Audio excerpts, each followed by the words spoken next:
And a good Tuesday afternoon to you. Welcome on in to the lunch show with Claibs and Joe here on claibsonline.com, powered by Gray Bar, driven by Munganess St. Louis Acura, Munganess Burkhart, Alton Toyota, the official car company of Cardinal Spring Training coverage here on Claibs Online, the Toyota Highlander that they gave us. Still getting Claibs all over the state of Florida these past few months. Claibs, how are you doing? I'm doing well. Team is on the other side of the state for the next couple of days, so this is kind of like an off day for me having a chance to catch up and start to pack to eventually get back to St. Louis sometime in the month of April. Yeah, I was looking. What, you leave? What the 20th, 21st? I think it's the 24th. We leave and then we go to Arizona for 2, and then get to LA for 4, then on to San Diego for 3 more, then come back to St. Louis. I think it's April 3rd. Yeah, and April 4th, opening day, April 4th, that Thursday against the Marlins, the weekend series against Miami before Philadelphia comes into town, and then Claibs, you head right back out to the West Coast. Yeah, this first month of the schedule is tough, and it can make or break your season. When you think about the teams that you're going to play, Dodgers playoff team, Padres should be playoff team, should have been one last year. Philadelphia playoff team, Oakland not a playoff team but tough to play early in the year, and then you play Arizona, World Series team. Yeah. So when you think about those teams and the rest of the month of April, it's going to be very challenging.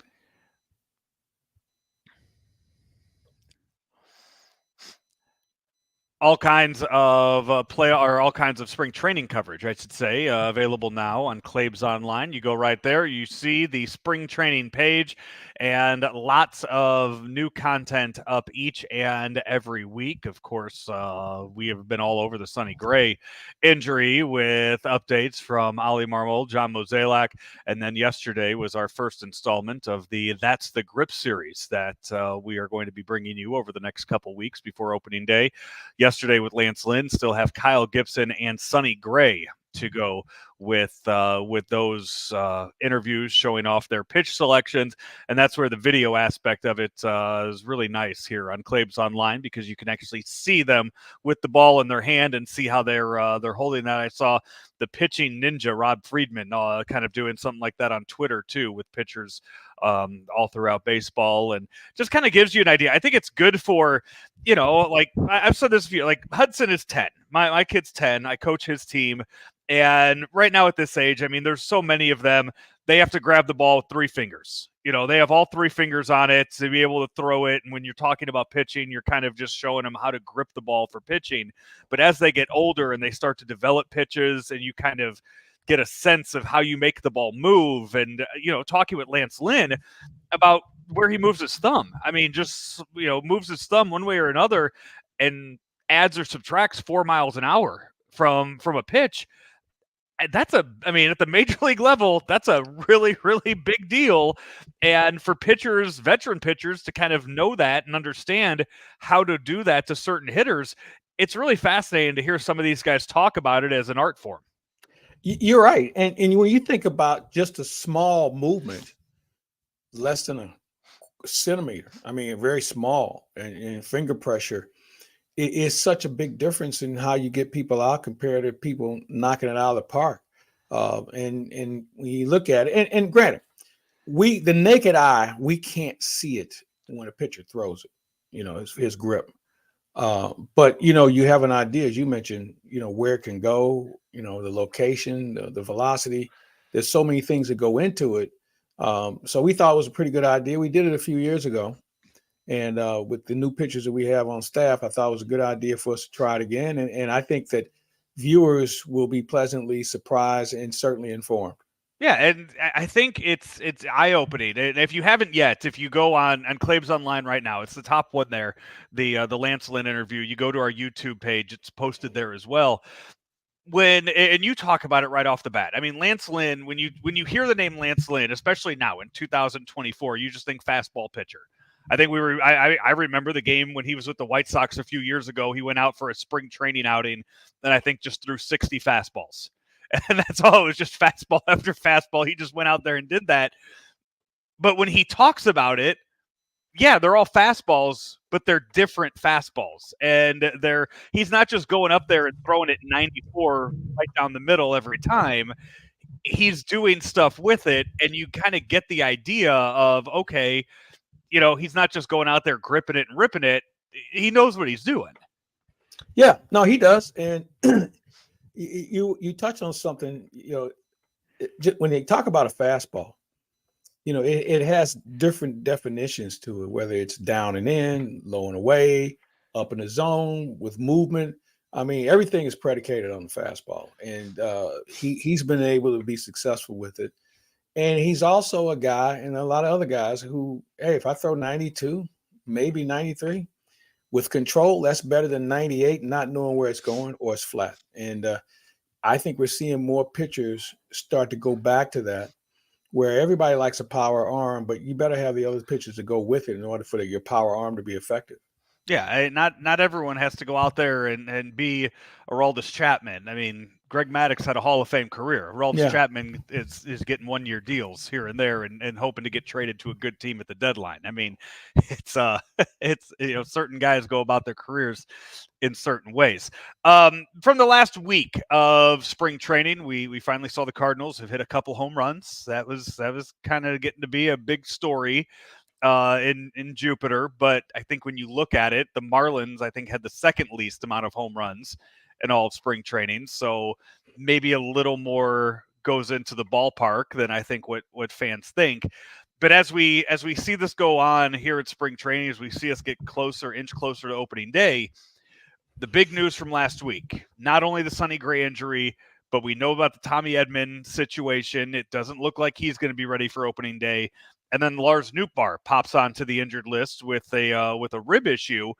And now that starts to put into question what we thought the opening day starting 9 was going to be, and possibly gives a few guys some opportunities to jump in there. So as of right now, I guess the name that's going to be the most popular to talk about is Victor Scott. Does he have a chance to make the opening day roster for the St. Louis Cardinals? That is a $64,000 question. I say it's 50-50. I'm not trying to hedge here, because the question would be, what do you do with him when Tommy Edman comes back? And my question is, well, how soon do you think he will? Because he isn't even swinging a bat yet. And we're 3 weeks into spring training. So it really hinges on that. And here's another factor. Dylan Carlson's going to have to hit more.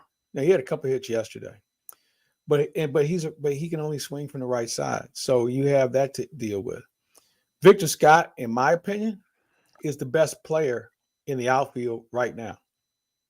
But you have all the other logistical issues that come into play, starting his clock. Can you play him enough? Because if you bring him up, he's going to have to play every day.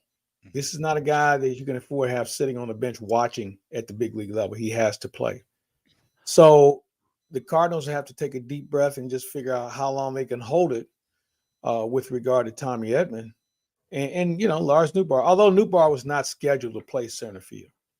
But at some point, you have to get him on the field. But the Edman factor, I think, is real. And even when he comes back, how effective will he be? Because he's not the offensive juggernaut that you would like to have. You're bringing him up for his defense. Well, Victor Scott won a Gold Glove in the outfield in the minors, in all the minors last year as a Gold Glove center fielder. So he has a little bit more ring experience on that front. So I really think it really depends on the value you have for Tommy Edman. I mean, he's got a 2-year deal, but is he going to be part of that team for 2 years? And I think that's a big question. Last year, we saw the Cardinals start opening day with Jordan Walker on the roster. We remember the 2-week hitting streak that he started with, but then was sent down to AAA for a little bit. He was sent back down, brought back up. Once he was brought back up, was with the team the rest of the year.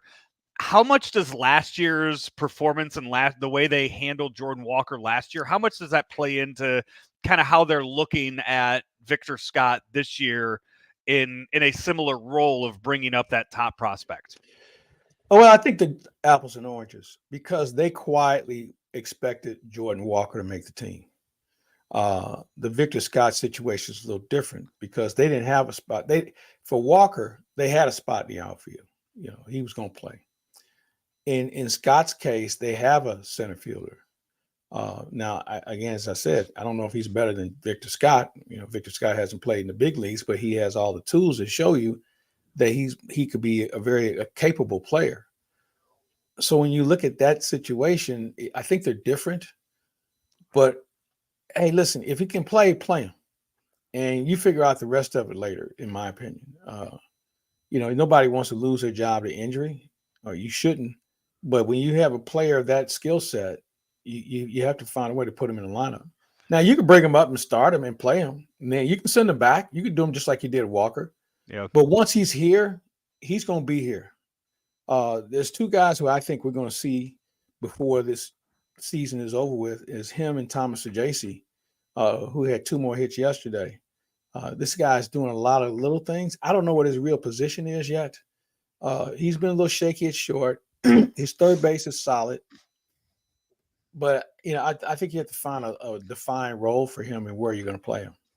If Victor Scott ends up with the Cardinals in St. Louis at some point, he is 23. Nolan Gorman is 23. Jordan Walker is 21. Mason Wynn is 21. So for all of the critics out there who have talked about how old this Cardinal team is based on their free agent signings, those are 4 guys 23 and under that would be in a starting lineup for the Cardinals every day, if that happens to be the case at some point this year. So for as much as people want to criticize some of the moves they made, that is still a very, very young core that you have in that lineup. No, you're right. And I think that the issue is you'd like to have a little bit more younger pitching that would be effective. Yep. There's some guys that you're kind of like, oh, okay, this guy may have a future, but are they ready to have a significant impact? And the answer is no. But, that could all change with a couple of months. Yeah. So we will we'll see how that plays out over the next couple of weeks. Coming up next week, Claibs, it's the Futures Showcase that Major League Baseball is doing this year. I have not seen the Cardinal roster that has come out yet. I don't know if they have posted that or if they've given you any kind of ideas. Yeah, you can go online as to it's what. There.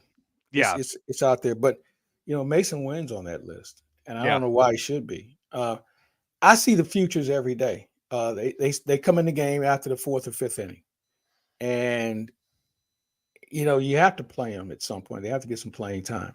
But man, I tell you something. You talk about dragging the game down. I mean, there are some guys that it's only because of their youth and inexperience. They just don't have the impact, and it can be a drag. Now, when you put all these players together, it should be interesting to see how it unfolds. I won't be participating in it, but I'm sure somebody will tell me all about it. So that'll be Cardinals actually have 2 games as part of that. That's pretty rare when you look at the schedule. Most of the teams, it's just one and done. Cardinals are going to play one against the Marlins and one against the Astros. Just happens to be the way the schedule works out. That is what Saturday and Monday, I believe, are the Cardinals 2 games for that. You can find it over on Cardinals.com. Still plenty of stuff coming our way from spring training. As I mentioned earlier, we still have interviews with Kyle Gibson and Sonny Gray going over their pitch selection.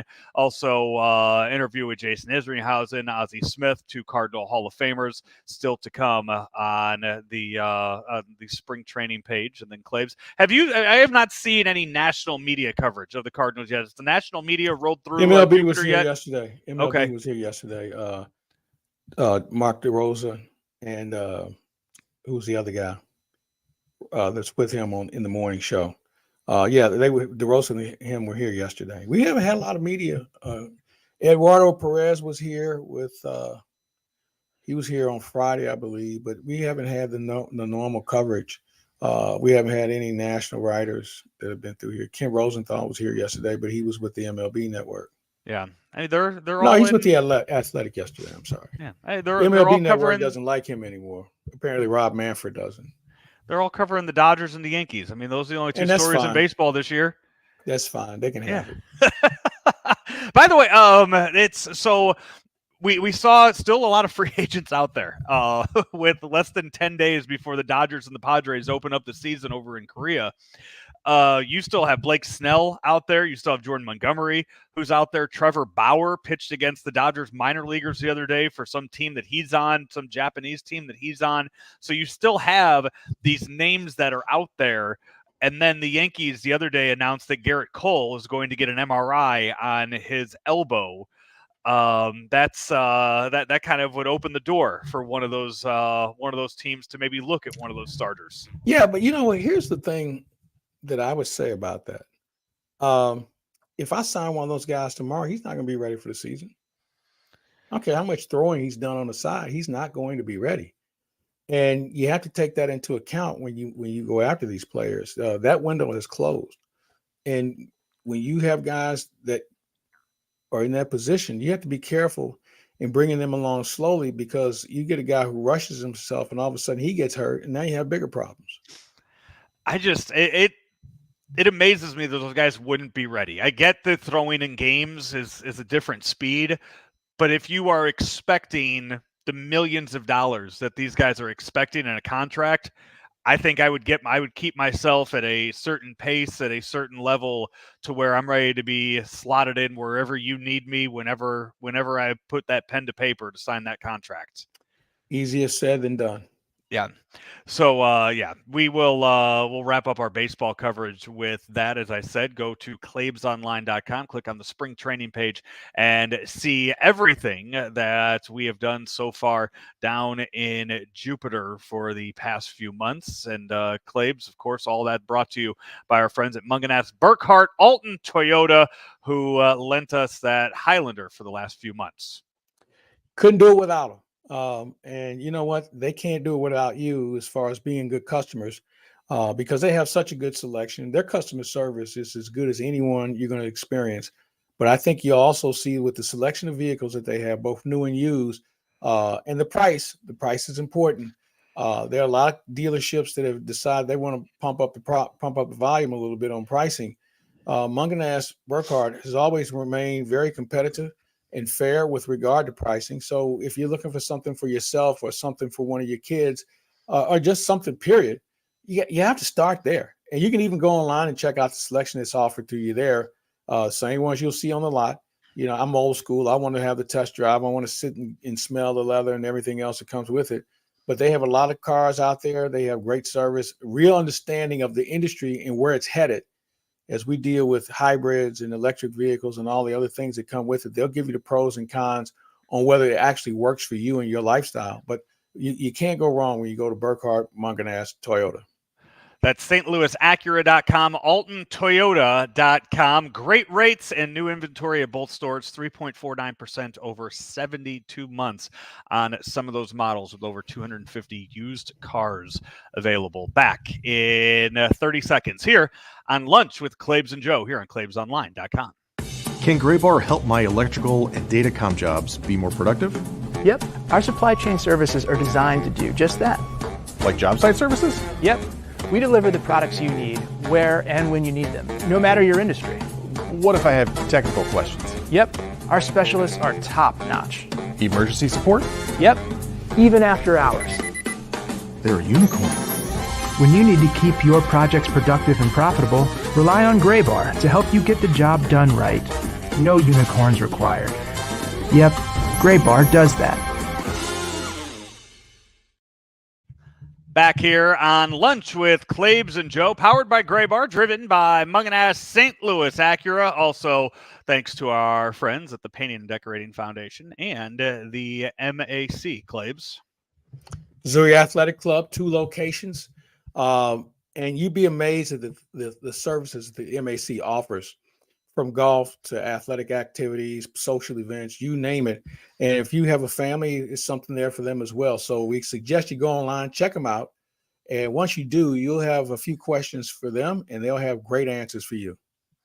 Claibs, big week in the NFL as they seem to stay relevant each and every month. The new league season just started the other day, which means NFL free agency has been buzzing for about the last 24, 30 hours right now. Before we went on the air, Derrick Henry signed a 2-year deal, $16 million with the Baltimore Ravens. So the best regular season team last year just got a whole lot better, and now you have the speed of Derrick Henry and Lamar Jackson in the backfield for them. So that's going to be dangerous to watch next season. But a lot of other moves. It's been, I tell you what, if you're a running back in the NFL, you've gotten paid in the last day. That has been really surprising, and a really kind of bucks a lot of trends that we've seen in the NFL lately with all the running backs that are getting paid right now.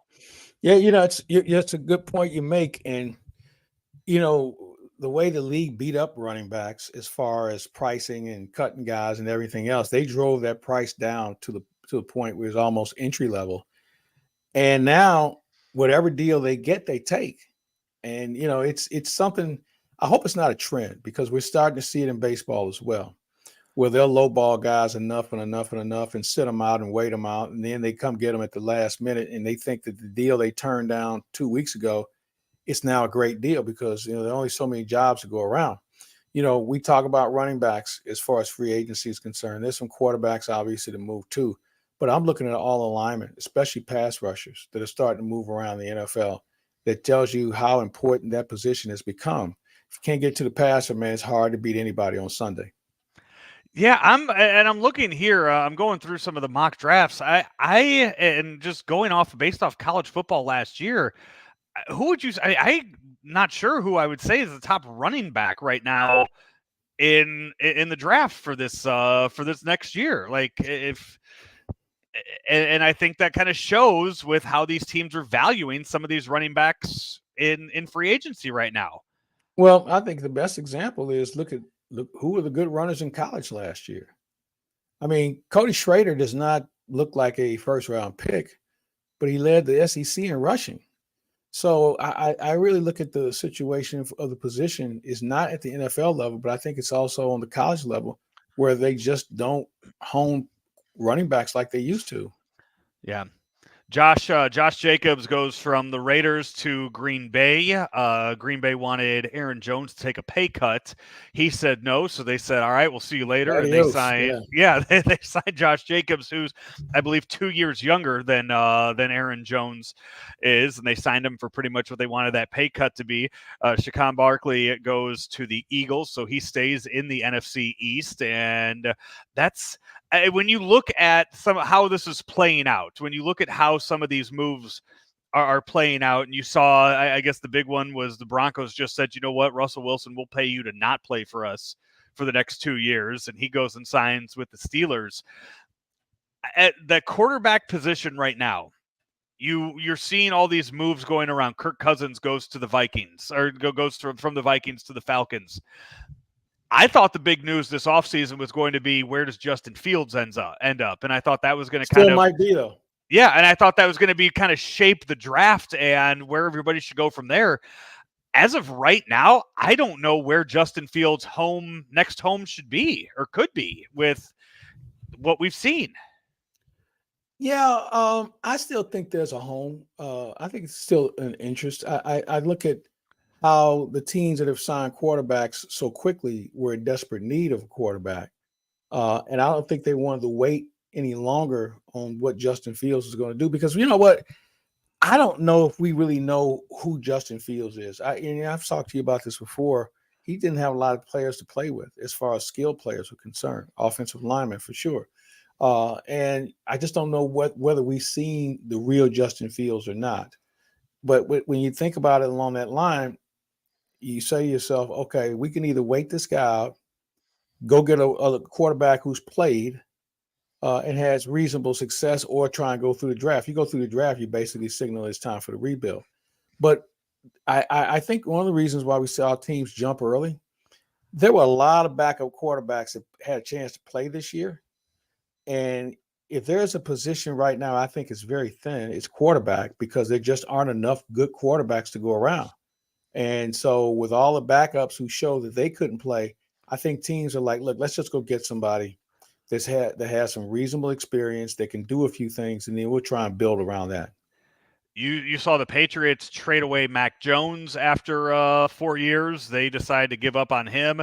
They traded him down to Jacksonville, so now he's going to be a backup to Trevor Lawrence. And he's, I guess, either hoping that Trevor Lawrence gets hurt or hoping he just holds a clipboard all year and somebody takes a chance on him next year when he's a free agent again, just kind of remembering some of his good times. Yeah, but the problem is there weren't many good times. No. That's the problem. And you think about it, Joe, they traded him for a 6th-round pick. Yeah, they wanted a 5th round, and nobody said they. Yeah, I mean, there's obviously other issues with Mac Jones, that how his stock dropped so much. There's got to be some other issues just other than his play on the field, because I didn't think he had enough to work with either. Yeah, so I know we're a month plus away from the draft. If I'm the Bears, I'm still hanging on to Justin Fields, and I'm getting him a lineman, and I'm getting him Marvin Harrison Jr. I agree. I'm going with. I just think. I think Jaden Daniels is the best quarterback in the draft, the most exciting quarterback in the draft from what I saw in college. Just some of the stories that you're hearing coming out around Caleb Williams, and his dad wanting ownership, and just some of the. Play a game first. Yeah. No, let me get a timeout on that. All right. I don't have a problem with that. And because I saw the Mannings do the same thing. They sculpted both their kids' careers. There have been other parents that have been directly involved. Lamar Jackson is another one. I don't really have a problem with that because, they have your legitimate best interest at heart. And the reason why they're getting criticized is because they're not conforming to a system that ownership and agents control. So all the bad rumors and all the things that you're hearing, I think is more concocted by agents, by teams, to do two things: A, drive down the price, and B, think they can put somebody in their place. So for Caleb Williams' dad, I say kudos, do the right thing for your kid. Don't do it for the team. I'm glad you mentioned the Mannings. It reminded me of this. We talked to Andy and I talked about this over the weekend. Did you see this? So I am very excited for the upcoming NCAA football game, the video game, to be coming out later on this summer. I played it all the time back in college. I am very excited to see that game come out again and get a reboot of it. Players are able to opt in and have their names in the game, and they're getting paid for it. I don't know if you saw Arch Manning has opted to not have his name and likeness be in the game. Did you see that? I did. Did you see his reasoning why? I did not. I just saw he opted not to be in it. He opted out of it because his family said that he just wants to focus on football, on playing football. I thought that's what he was doing the last 2 years at Texas and hadn't played. Yeah, I also think maybe Arch Manning, somebody needs to tell him this isn't like the movie Tron. He's not actually going to be playing when people are playing him in the video game. Well, I think maybe there may be another element to this, that maybe there's a name and likeness issue elsewhere where maybe he'd be compensated more. It's such a that would be my guess scenario. The whole thing with the Manning family. Especially for a guy who hasn't played. Yeah. That's the one thing.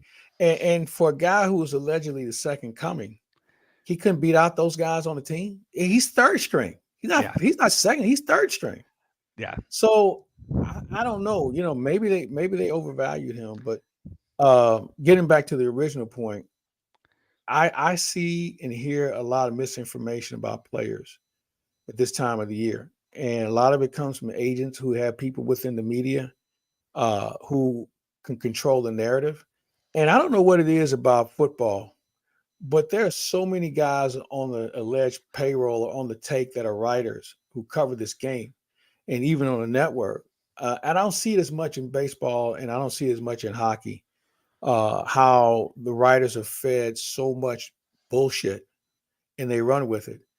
And they paint people in a bad light because the agent is getting back at a person or a team is trying to lower the value. And it's the only sport you see it, and it's just so blatant. One that comes out and, we've heard about, well, you don't want to take him. Did you hear what his Wonderlic score was? And then all this stuff's supposed to be private. Yeah. And I think that they plant these seeds for all the wrong reasons. So I kind of take everything with a grain of salt when it comes to the NFL and its draft and the things that surround it. The NFL free agency will continue to roll on. Like I said, Justin Fields, something's going to happen with that at some point, whether they announce that they're going to stay with him or not. As I'm counting here, it looks like there's about 12 running backs that have moved to new homes. So already this offseason, Derrick Henry, Aaron Jones, Joe Mixon, Zach Moss, Barkley, Jacobs, Eckler, Pollard, Swift, Singletary, Edwards, and Gibson. So that is a lot of running backs that'll be on the move. So do your homework before your next fantasy draft. Yeah, but you know what? It's funny you set the table that way.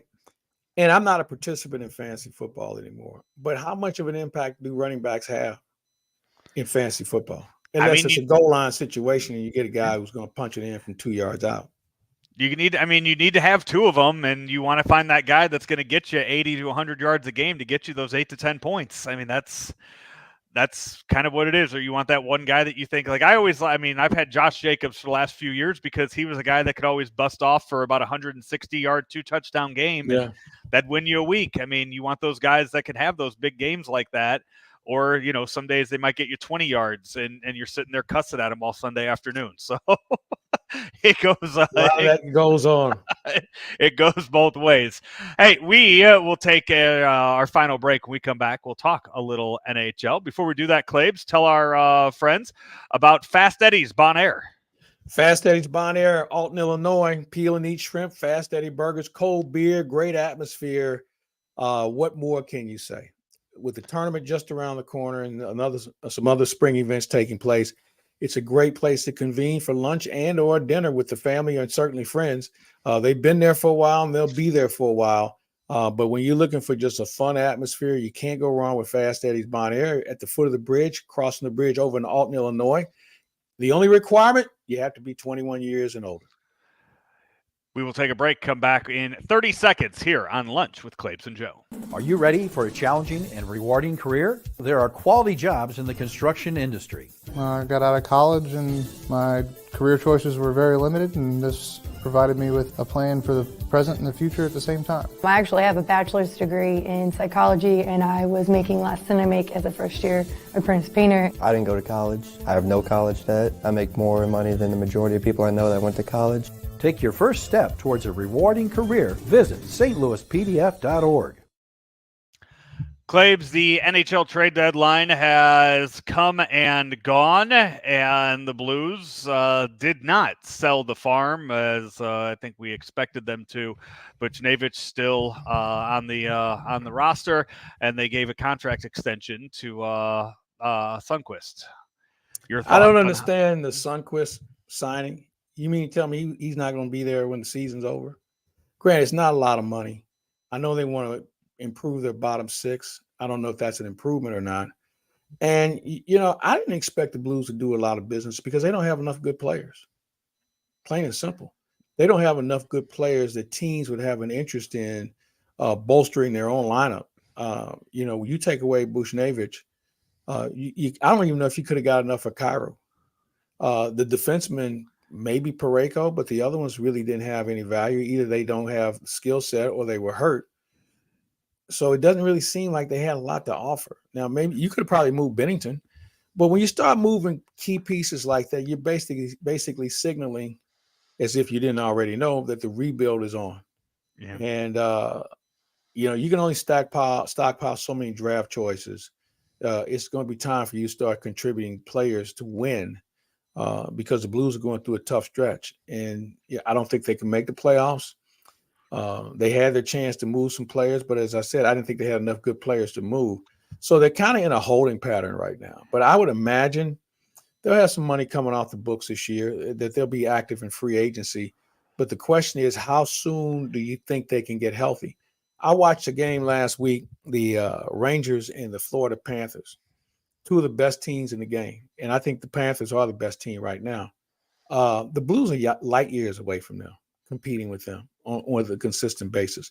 And I'm talking about a team that out of the Eastern Conference, because the West is so stacked with Colorado and Vegas and Winnipeg and some other good teams, and the Oilers. I mean, there's so many good teams over there that you say to yourself, nah, we're not good enough.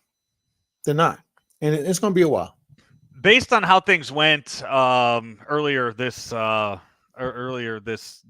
with Kyrou and Berube, are you? I mean, they obviously moved on from Craig Berube, but there were the issues there with Jordan Kyrou.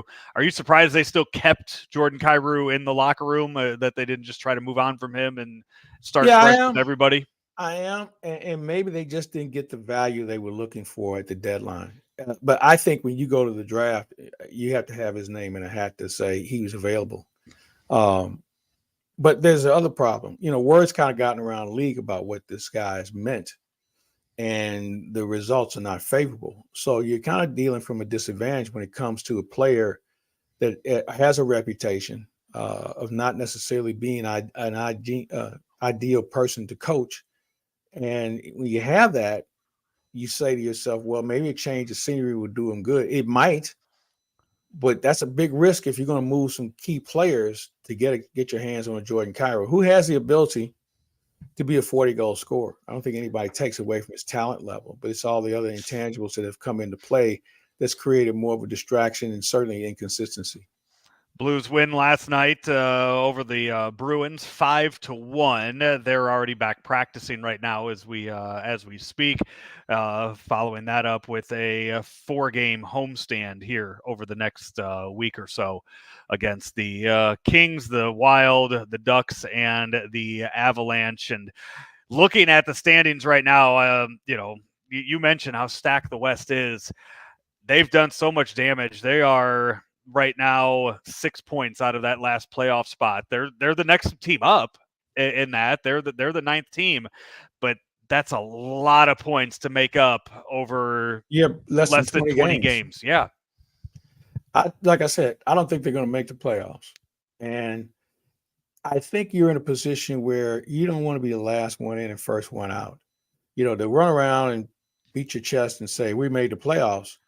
Yeah, okay. But, you want to get in the playoffs where you want to advance, and I just don't see enough advancement for a team like this. Yeah, there's no play-in game like there is in the NBA. What do we have left? How many games do we have left? We got about the same, less than 20 games left per team in the NBA right now, as that season also is winding down over the next month or so. And that play-in game out west, that play-in series, I guess you got the Warriors, the Lakers, and the you got a lot of exciting teams. I mean, you have the Mavs and the Kings also in there too, with Sabonis and Luka in that. That'll all be in there. The ratings for those play-in games is going to be really, really good for the NBA, and that might be what they actually want. Adam Silver's sitting there really enjoying what he sees with that Final Four in the Western Conference right now. I agree with you. I think the play-in game is more exciting than the NCAA tournament right now, which I don't know anybody and maybe because of the location we're in the Midwest where there aren't many good teams. I don't hear a buzz about the tournament at all. I hear more of a buzz about who's going to get fired than anything else. And I think that has a lot to do with the portal, people moving around so much, the NIL and being a carrot on the stick. But there just isn't a buzz for the tournament because I don't think people recognize many of the players, let alone the teams. Yeah, and that's you have the big tournament starting this week, and Claibs, as you mentioned too. I mean, I might sit there and just click and fill out a bracket online. No clue what I'm doing this year when it comes to that. No, and you're not by yourself. It's not like I've won. It's not like I win every year to begin with. But I'm just saying, as far as any kind of research or anything like that, I got nothing this year on that. You're not by yourself. You are not by yourself. So we will, we'll still talk about it. We'll get Rammer on to talk about that. Slew season should be wrapping up tomorrow, I believe. It's over. I know that. Well, yeah, and that's a crossroad program right now. You have to look at the whole thing from top to bottom. Is it just basketball coaching? Is it the athletic director? Is it the perception that you give as far as St. Louis U? Are you in the right conference? I say, no, you're not. I say, no, if you're going to move on and get another coach, and I ask this question to everybody, who are you going to hire? Yeah. You know, I mean, this is not a big time program as we speak. Okay. For a lot of different reasons, they are not big time. They may have a big time facility. They may have an alleged big time image. They're not. They're not. And I don't see them getting better in the near future, because with the NIL as it is, with the portal as it is, I don't think they're equipped. And this NIL thing, I know everybody said, well, we got to go out and raise some money. We got to get $2 or $3 million. Yeah, but you better go out and find players that are worthy of that. Okay, there aren't that many good players.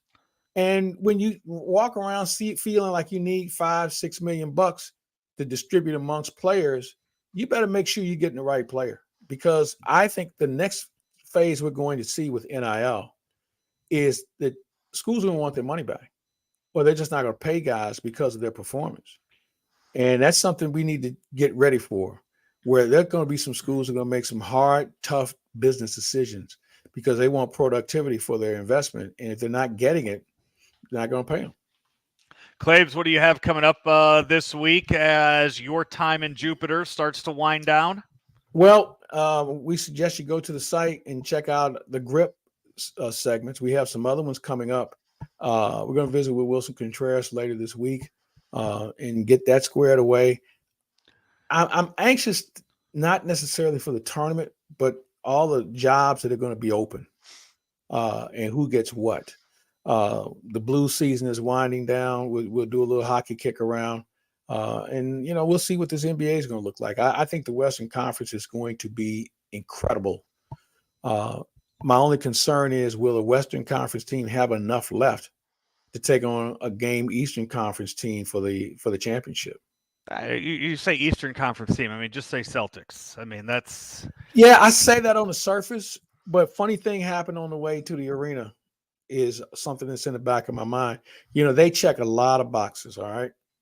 But you wonder, at some point with the comfortable lead, do they start to scale back minutes for players and get them more ready for rounds 2 and 3 of the playoffs, where they don't run out of gas? And I think that's something they have to take a long look at.